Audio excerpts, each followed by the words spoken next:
Vex vyrostla v Bandle City a někdy neměla pocit, že tam patří. Já jsem prostě emo girl. Stala jsem se jí asi tak před měsícem. Rozmarný a barevný svět Yordlů byl na ní zkrátka moc. Navzdory nejlepší snaze jejich rodičů nikdy nedokázala najít svého Yordlího ducha, ani podobně smýšlející přátele. A tak se rozhodla trávit většinu času trucováním ve svém pokoji. Tam objevil nepravděpodobnou spřízněnou duši v podobě svého vlastního stínu. Byl černý a nemluvil. Naučila se užívat si se stínem zábavu a předváděla chmurnou pantomimu pro vlastní pobavení. Bohužel to byl jen stín. Svět určitě musel nabízet něco víc.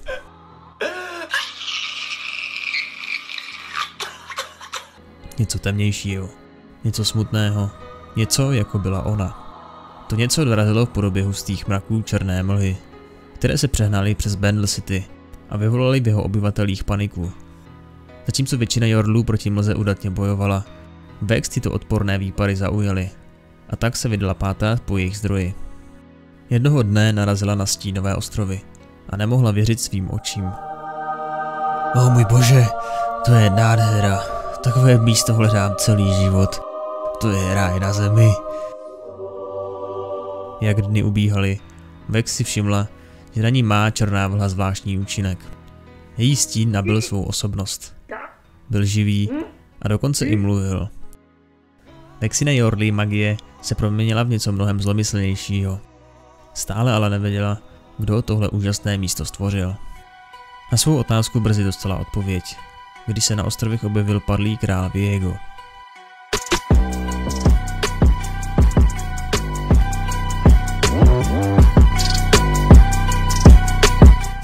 Když se setkal s Vex, uvědomil si, že ta Yordlice má jedinečnou schopnost šířit zoufalství. Vex inspirovala jeho vidina světa, pokrytého černou mlhou. Z těch dvou se rychle stali spojenci a vedli se proměnit celý svět ve strašidelnou pustinu.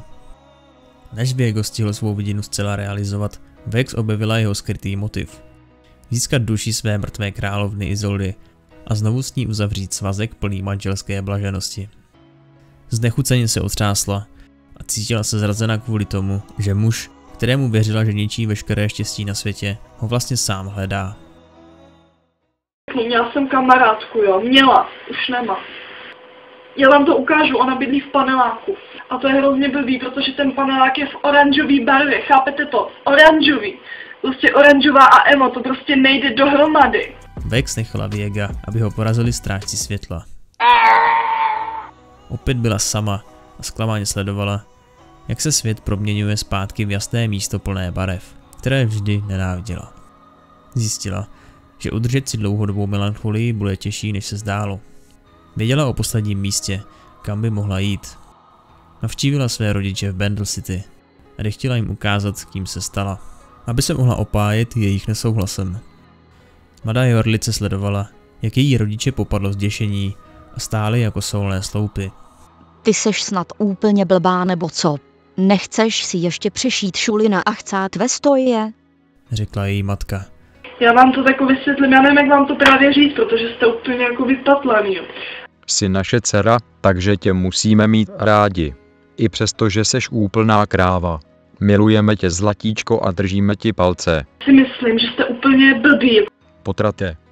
Vex zvedla oči v sloup a hlasitě vyčerpaně si povzdechla.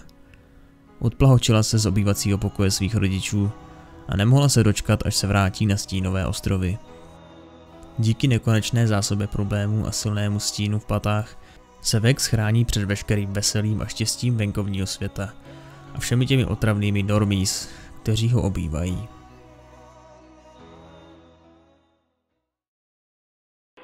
Já teď nevím, co mám dělat, jako ona bydlí v tom hnusným oranžovém baráku a já s ní mám kamarádit, jo. No jako myslím si, že to docela nejde. Já bych vám teď ten banán chtěla ukázat, jo, tak pojďte se mnou. OK, takže jsme tu zpátky jako důkaz, že jsem tady. Teď o tom paneláku, jo, je důležitý mluvit, já vám ho ukážu. Takže to je ten panelák, ve kterým bydlí má kámoška, jako hrůza. Koukněte na ten panelák, jako je to možné, abych se já s ní kamarádila. To je taky důvod, proč jsem se jako pořezala tady a ještě tady na ruce, to nevidíte naštěstí.